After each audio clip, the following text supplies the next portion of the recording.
थी तब भी कहती थी हुसैन जिंदाबाद, हुसैन जिंदाबाद।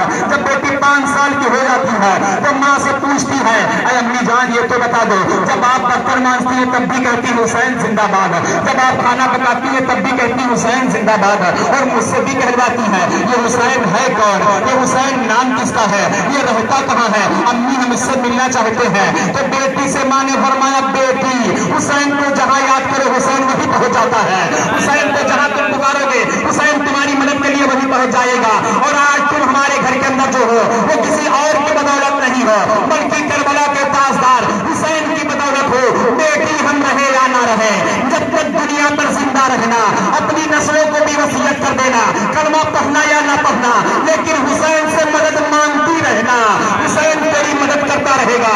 अब बेटी जब बड़ी हो जाती है, बेटी जब जवान हो जाती है, दरवाजे भी झाड़ू लगाना शुरू कर देती है, तो नूरुद्दीन के गांव के लोगों ने देखा जैसे यहाँ कोई लड़की खूबसूरत हो जाए तो तमाम चिलाडू लोग पीछे पड़ जाएंगे, हम इससे शादी करेंगे, मौलवी से तबीज बनवाएंगे, ये करेंगे वो करेंगे वो करेंगे।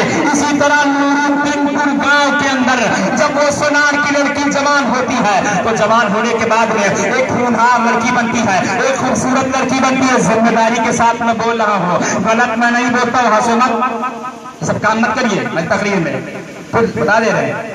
तो करबला के ताजदार ने बेटी अता फरमाया, बेटी बहुत ही खूबसूरत थी, बेटी बहुत ही हुनर थी, बेटी बहुत ही ज्यादा अच्छी थी, दुनिया देख करके दंग रहती थी, दुनिया देख करके हैरतज़दा होती थी, दुनिया देख करके परेशान होती थी। उसी गांव में एक राजा रहता था, जो राजा नापाक था, और राजा का काम ही होता अय्याशी करना, चोरी करना, छिनरी करना, अय्याशी करना, शिकार खेलना, ये करना वो करना, तमाम मक्कारी करना राजाओं का काम होता था। उस गांव का राजा मर चुका था, उसका एक बेटा था, जवान था। एक दिन शिकार के लिए निकला और लाला अपने दरवाजे पर झाड़ू लगा रही थी। जब लाला पर राजा के बेटे की नजर पड़ी, रेहान मुझे देखो वरना दोबारा तकरीर में बुलाओगे तो मैं आऊंगा नहीं। मैंने तुम्हें नहीं कहा था, मैंने इन लोगों को कहा, ये लोग हंस रहे हैं बड़ी तेज में। भाई हमें देखिए तकरीर में, मुझे देखिए ये हंस रहा है तेज में, इसको डांटू ना, मेरा तो काम ही है डांटना है। गलती करोगे डांट खाओगे, नहीं तो बयान सुनो। एक बार मोहब्बत से कहते हैं सुभान अल्लाह, फिर से कहते हैं। अब लाला के ऊपर नजर उस राजा के लड़के की जब पड़ती है तो देखा, कहा अपने लौकरों से कहा, आज शिकार खेलने हम लोग नहीं जाएंगे, तब का शिकार हमको मिल गया। अब हम अगर शादी करेंगे तो उसी लड़की से करेंगे, वरना नहीं करेंगे। लौट कर आता है और आने के बाद अपनी माँ को बताता है कि पड़ोस में जो सुनार है, उस सुनार के घर में मैंने देखा दरवाजे पर एक लड़की झाड़ू लगा रही थी, बहुत ही खूबसूरत लड़की थी। अम्मी हम शादी करेंगे तो उसी से करेंगे।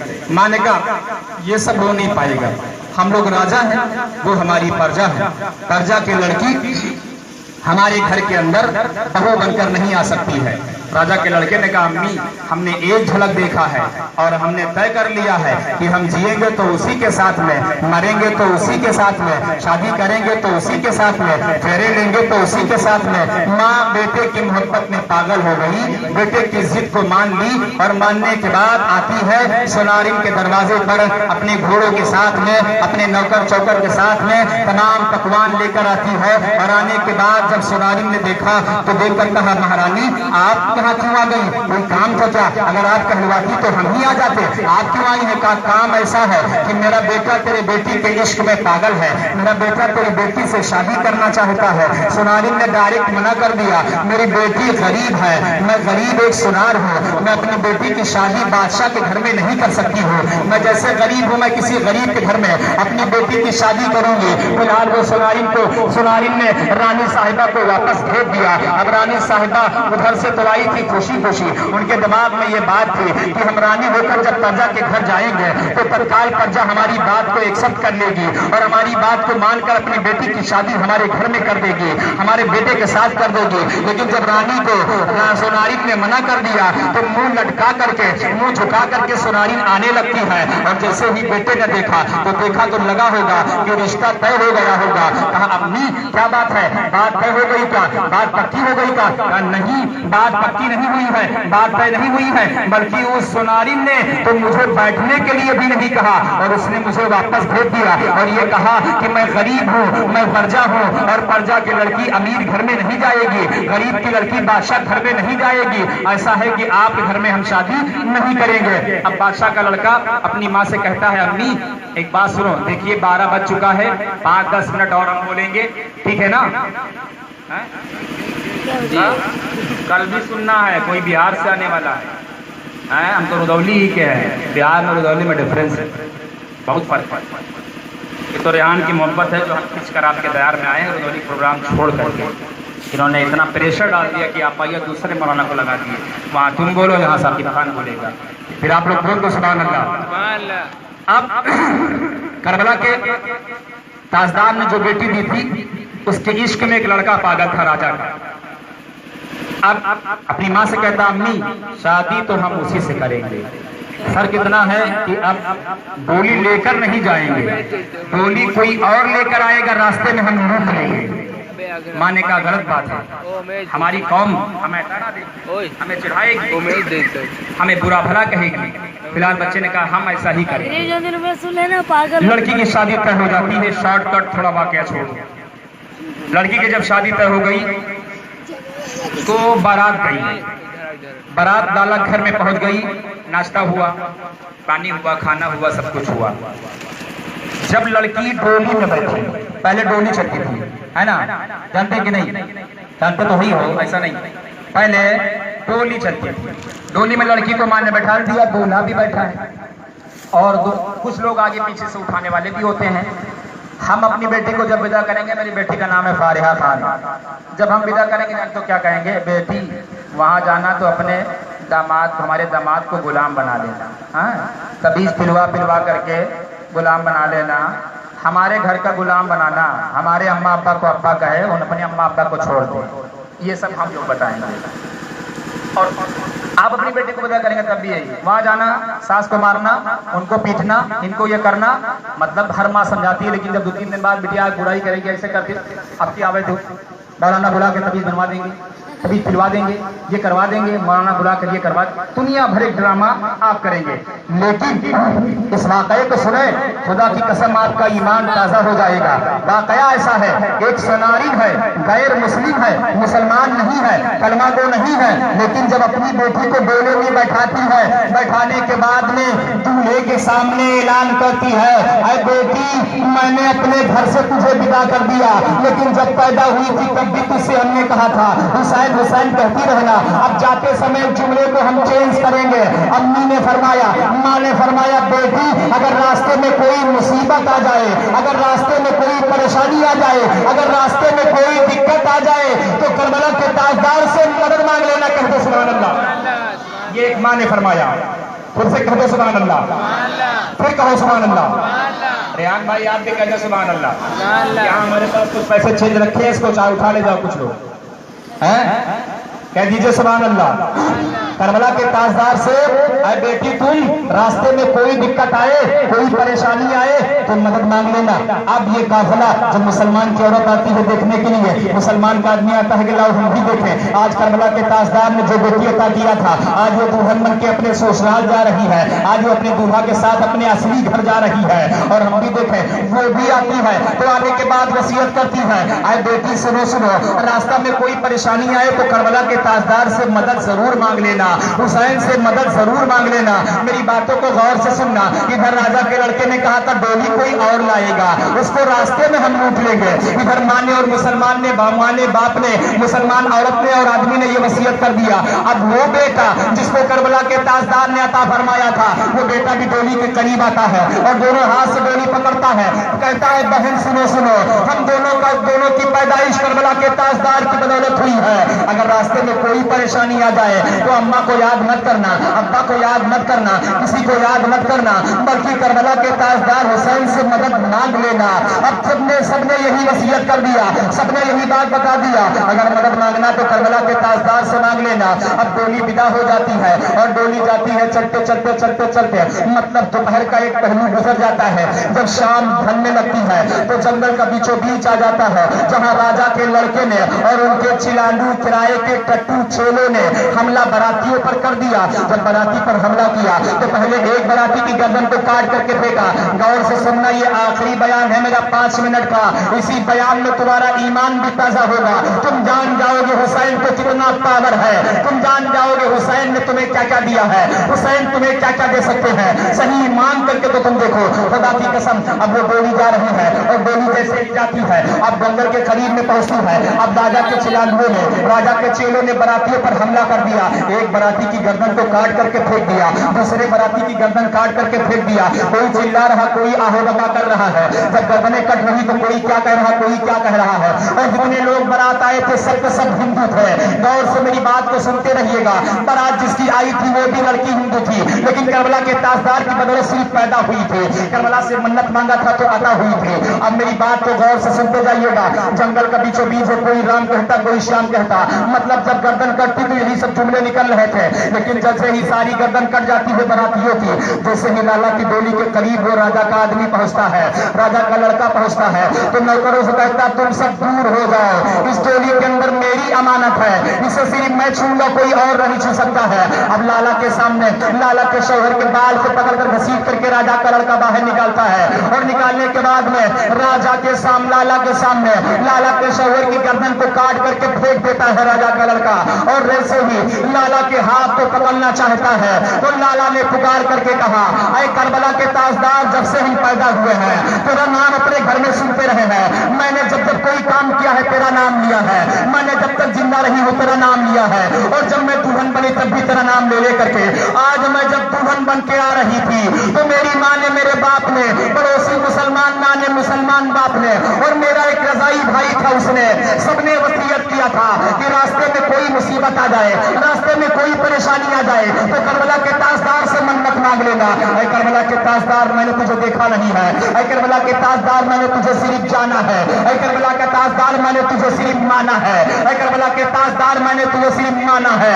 मानने की एवज में, कहने के एवज में, ऐ करबला के ताजदार, मुझे मेरी मदद के लिए तू आ जा। ऐ करबला के ताजदार, मेरी मदद फरमा लीजिए, आज मेरी मदद जरूरी है, इसलिए कि वरना दुनिया ताना देगी कि जिस बेटी को हुसैन की बदौलत लोग कहते हैं पैदा हुई है, वो बेटी खराब थी, उसका पैर सही नहीं था, वो कल जिद्दी थी, रास्ते में जा रही थी और रास्ते में जाने से पहले ससुराल नहीं पहुंच पाई, उसके आदमी का मर्डर हो गया, उसके आदमी की गोली लूट गई, उसकी गोली लूट गई और मुझे कोई और उठा करके लेकर जाएगा। ऐ करबला के ताजदार, आज मेरी इज्जत को बचाने के लिए आ जाओ। तो लाला बयान फरमाती है, जब मैंने मदद को मांगा तो मैंने देखा कि पश्चिम के जानिब से एक घुड़सवार आता है जिसका पूरा लिबास सफेद है, अमामा सफेद है, हाथ में तलवार है।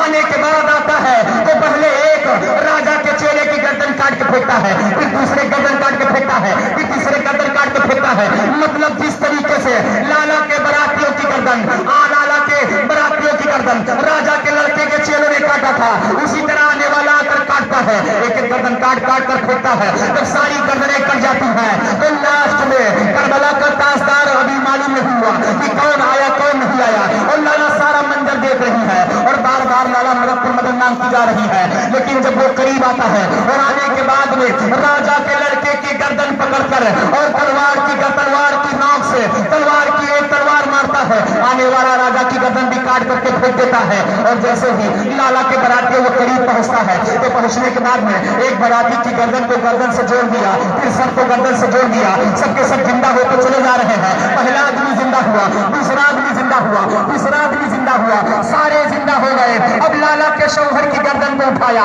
सर को उठाया और उठाने के बाद गर्दन पर रख दिया तो शौहर भी जिंदा हो गया।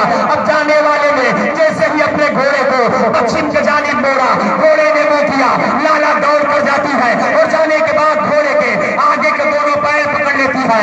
आने वाले ये तो बता दो, अगर रास्ते में कोई पूछेगा कि तुम्हारे साथ क्या हुआ था तो मैं मंजर बयान तो कर दूंगी, मेरे साथ ये हुआ था, वो लड़का मेरी गोली लूट लिया था, मेरे बरातियों को मार डाला था, मैंने एक आदमी से मदद मांगा, मैंने करबला के ताजदार से मदद मांगा, एक आने वाला आया था उसने मेरे बराती को जिंदा कर दिया, मेरे शौहर को जिंदा कर दिया। है आने वाले मेरा अपना नाम तो तू बता दे। आने वाला आकर कहता है तेरे नाम की कोई जरूरत नहीं है, तेरा काम बन गया, काम से मतलब रख ले, नाम की कोई जरूरत नहीं है। धीरे धीरे से मारे इश्क के मारे, मारे मोहब्बत के मारे लाला का हाथ आने वाले के जूते में लग जाता है, नालेल में लग जाता है, पैर में टच हो जाता है, फिर पूछती है कि अब तो बता दे तेरा नाम क्या है। तो आने वाला कहता है जिससे तूने मदद मांगा था, जिसको तूने देखा नहीं था, कोई और नहीं है, मेरा ही नाम हुसैन। अल्लाह अकबर या अल्लाह, अल्लाह अकबर या अल्लाह। कौन मदद के लिए आया था? तो बोल नहीं रहे हमसे क्या कहते हो? फजीर तक पढ़ो, फजीर नहीं पढ़ो क्या?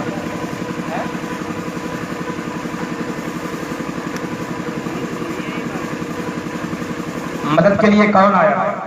हुसैन। मदद के लिए कौन आया था? हुसैन। हुसैन आया था। क्या दो सुभान अल्लाह। सुभान अल्लाह। कहाँ पर आया था?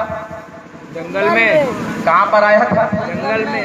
आपका हम इंटरव्यू भी बीच बीच में लिया करें ना, देखें आपकी मेमोरी में वायरस तो नहीं आ गया है?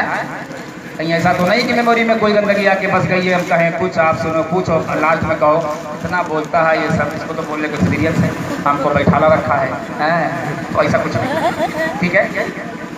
करबला का ताजदार मदद के लिए हिंदुस्तान की सरजमी पर जौनपुर जिले के नूरुद्दीनपुर गांव में जो रास्ता था वही पे आया था। कह दीजिए सुभान अल्लाह। वह भी क्या कहता है? मदद अल्लाह से मांगो। अबे हम भी कहते हैं सब कुछ अल्लाह देता है, ही इज ग्रेट, वो महान है, वो इज्जत देता है, वो मौत देता है, वो जिल्लत देता है, वो रोजी देता है, वो बेटा देता है, वो बेटी देता है। अब 1 मिनट का एक वाक़या है, कहो तो सुना दूँ, कहो तो सुना दूँ, फिर से कहिए सुना दूँ।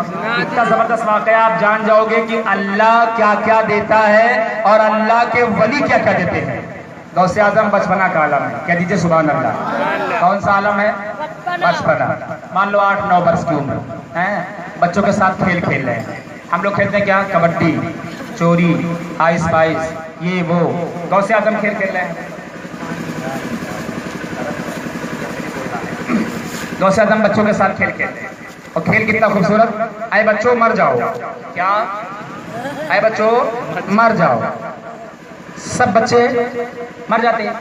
अब गौसे आदम का जब नंबर आता था, मतलब पहले बच्चे कहते थे जैसे हमारा नंबर आए, तकरीर आपने किया, आपने किया, आपने किया, आपने किया, फिर आपके आपके बाप ने किया। हाँ, तो एक बच्चे का नंबर आया, कहा बच्चों मर जाओ। सब लेट गए, पैर फैला के सब लेटे हुए। अब में कोई बच्चा हंसता भी तो रहा होगा, जैसे हम लोग कोई कहते हैं हु ही हो करते रहते ना, वैसे वहाँ भी हुआ होगा। कोई तो हरी सब बच्चे उसमें बनी थे नहीं थे। तो जब एक बच्चा और बच्चा बराबर नहीं है, नहीं, फिलहाल गौर से सुने।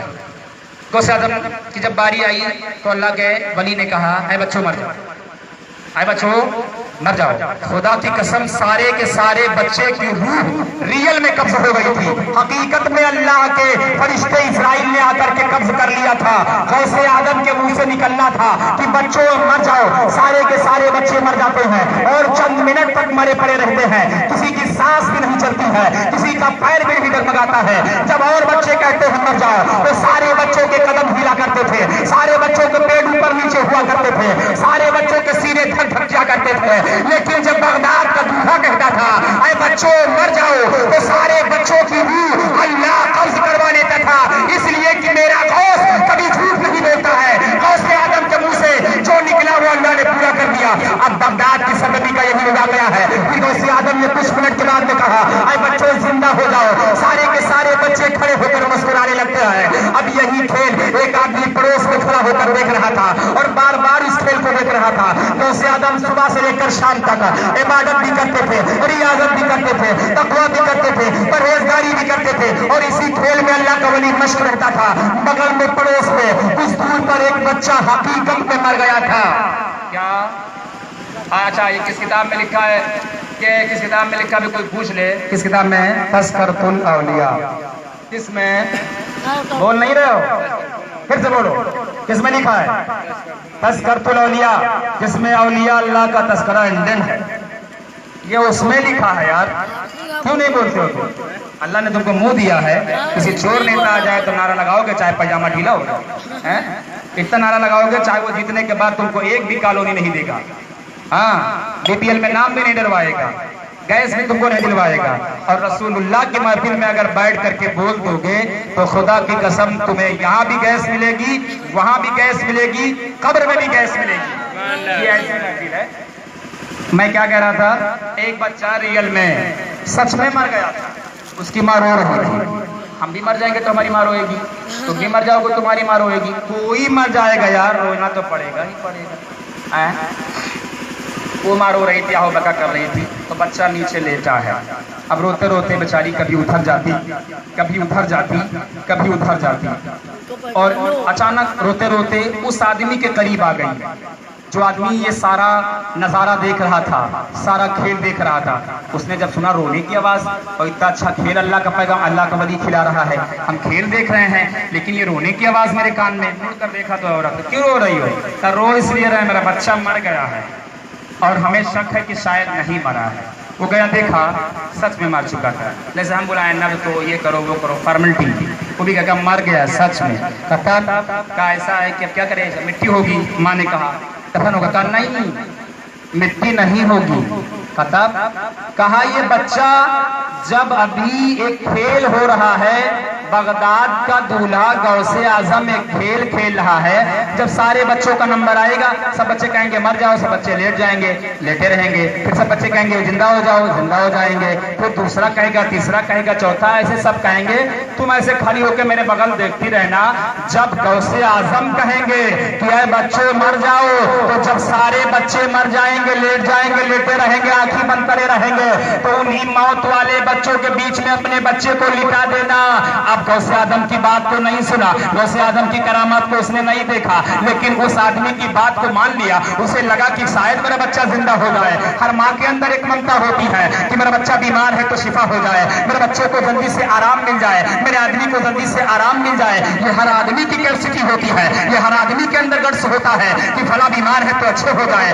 अब सुनो, अल्लाह का वली का जब नंबर आता है, गौसे पाक ने फरमाया आए बच्चों मर जाओ, सारे के सारे बच्चे मर जाते हैं। अब वो औरत अपने बच्चे को लाकर उसी पर लिटा देती है। अल्लाह के वली चंद मिनट के बाद फरमाते हैं आए बच्चों जिंदा हो जाओ, सबके सब बच्चे जिंदा हो जाते हैं। वो बच्चा लेकिन जिंदा नहीं होता है। तो गौसे आजम ने और मुरीदों ने कहा हुजूर ये बच्चा नहीं, माँ करीब आती है और आने के बाद वो आदमी करीब आता है और कहता है अरे गौसे आदम ये बताओ ये बच्चा क्यों जिंदा हुआ? तो गौसे आदम ने फरमाया कि ये ओरिजिनल मुर्दा था और मेरे कहने पर नहीं मरा था, इसलिए मेरे कहने पर जिंदा नहीं हुआ है। अल्लाह ने गौसे आदम का पावर इस तरह दिखाया कि जो बच्चा गौस के कहने पर मरता था वही बच्चा गौस के कहने पर जिंदा होता था।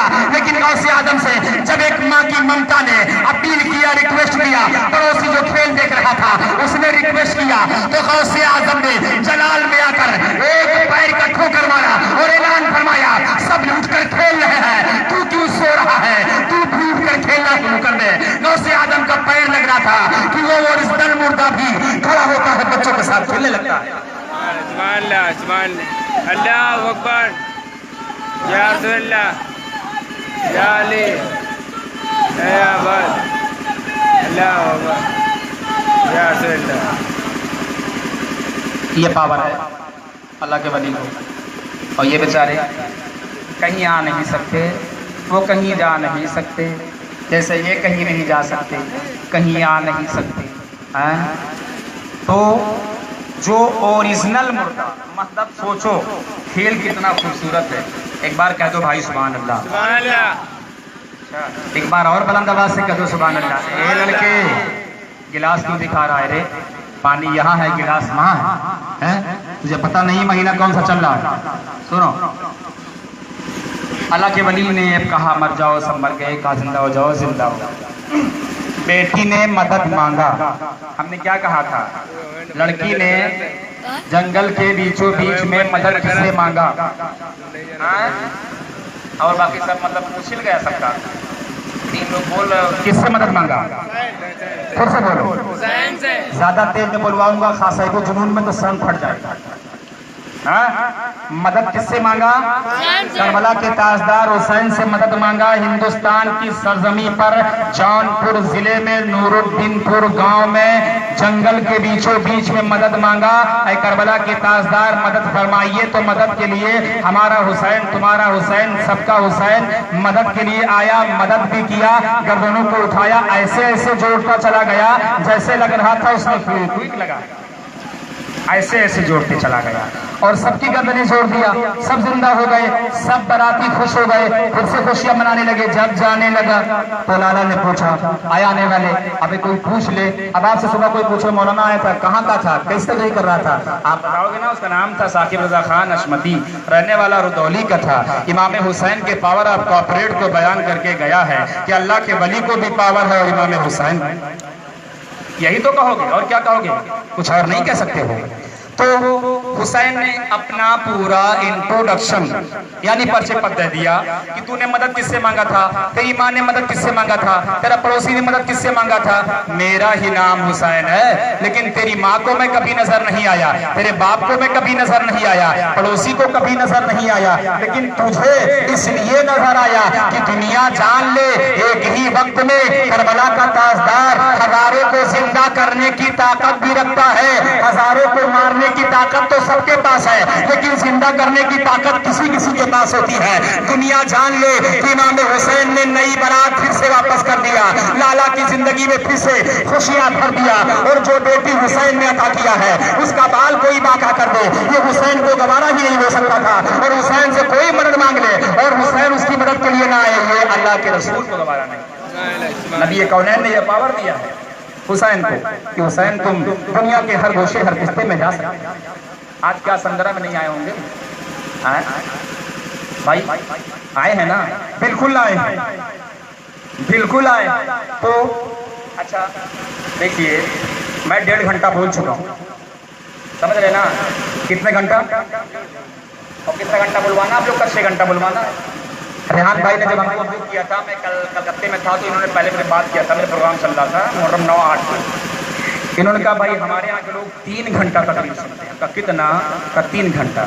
हमका बोलने वाला कौन बना, का कोई नहीं है, सिर्फ आप हो, हाफिज मुस्तकीम है और एक शायर, कोई शायद आप नहीं, महान शख्सियत। 2 लोग का नाम बताया गया, आपका इसमें अगर आमी बताया गया होता तो मैं घर से देर में निकलता तकरीर करके रुदौली, और आप तो सही, आप संभाले रहते, लेकिन आपने बताया कोई नहीं। और मैं यहाँ आया तो आप लोग मुझे 1.5 घंटा बुलवा चुके हो और अब भी सुनने के मूड में हो। हाँ, मतलब ये चाहते हो कि कल कानपुर में हम जाएं तो ऐसे लौट आए, यही तो चाहते हो। अच्छा एक बात दुरूद शरीफ पढ़ लीजिए।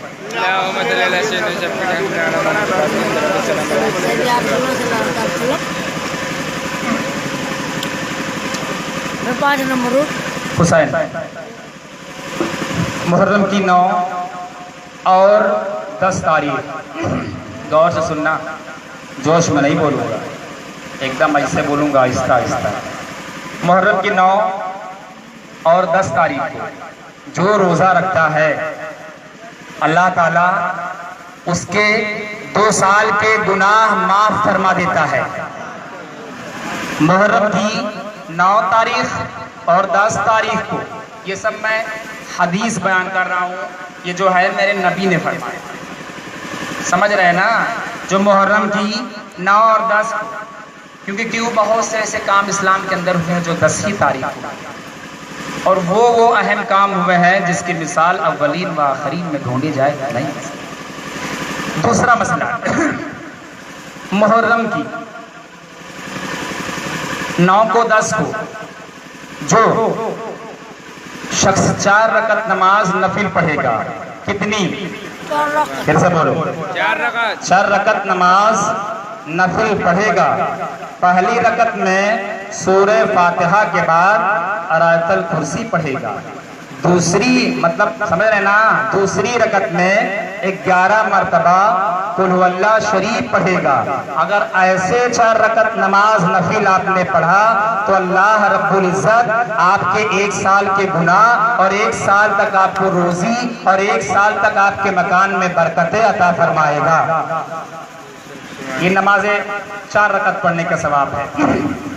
और इमाम हुसैन के नाम पर अगर आपने किसी मुसलमान को या किसी भी कास्ट को, वो XYZ कोई भी कास्ट का हो, हैरानो परेशान है और अस्पताल आप पहुंच गए, करबला वाले के नाम पर आपने एक सेब किसी को अता फरमा दिया और उस बीमार आदमी ने खा लिया, तो अल्लाह रब्बुल इज्जत कभी आपको 1 साल तक बीमारी नहीं अता फरमाएगा। ये इमाम हुसैन के नाम पर खिलाने के फूज़ व बरकत। और आका फरमाते हैं कि मेरे हुसैन के नाम पर जिस किसी ने अगर किसी के दरवाजे पर एक हाउस खुदवा दिया या कहीं किसी रास्ते पर एक नल लगवा दिया जहां से लोगों का आवागमन हो, आना जाना हो, तो अल्लाह ताला, अल्लाह के रसूल फरमाते हैं उसे हौज़े कौसर भी पिलाएगा और दुनिया में कभी प्यासा सुलाएगा नहीं। ये फायदे हैं। और आका फरमाते हैं इमाम हुसैन के नाम पर अगर आपने किसी भूखे को खाना खिला दिया तो जब तक 1 साल नहीं गुजर जाएगा तब तक के लिए आप कभी अपने बिस्तर पर भूखे नहीं सोएंगे। ये इमाम हुसैन के नाम पर खिलाने की फूज़ व बरकत। इमाम हुसैन के मानने वाले जहां कहीं भी हैं वो अलहदा है कि नहीं? देखो अलहदा है कि नहीं? अमामा शरीफ नबियों की सुन्नत, दाढ़ी शरीफ नबियों की सुन्नत, कुर्ता शरीफ इब्राहिम की सुन्नत, पैजामा शरीफ इब्राहिम की सुन्नत, है कि नहीं? और मैं स्टेटमेंट दे रहा हूँ ये भी नबी की सुन्नत। कह दीजिए सुभान अल्लाह। तो मतलब ये कि हुसैन से मोहब्बत रखो। ऐसी पाकीज़ा महफिल आपको, हमको, सारे मुसलमान को अल्लाह सुनने को, सुनाने को, आपको रचाने को तौफीक अता फरमाए।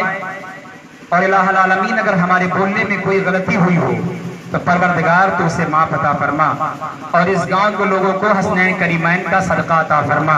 अस्तगफिरुल्लाह रब्बी मिन कुल्ली ज़ंबी व अतूबु इलैह, अस्तगफिरुल्लाह रब्बी मिन कुल्ली ज़ंबी व अतूबु इलैह, अस्तगफिरुल्लाह रब्बी मिन कुल्ली ज़ंबी व अतूबु इलैह। ला इलाहा इल्लल्लाहु मुहम्मदुर रसूलुल्लाह सल्लल्लाहु तआला अलैहि वसल्लम। खड़े हो आप हज़रात।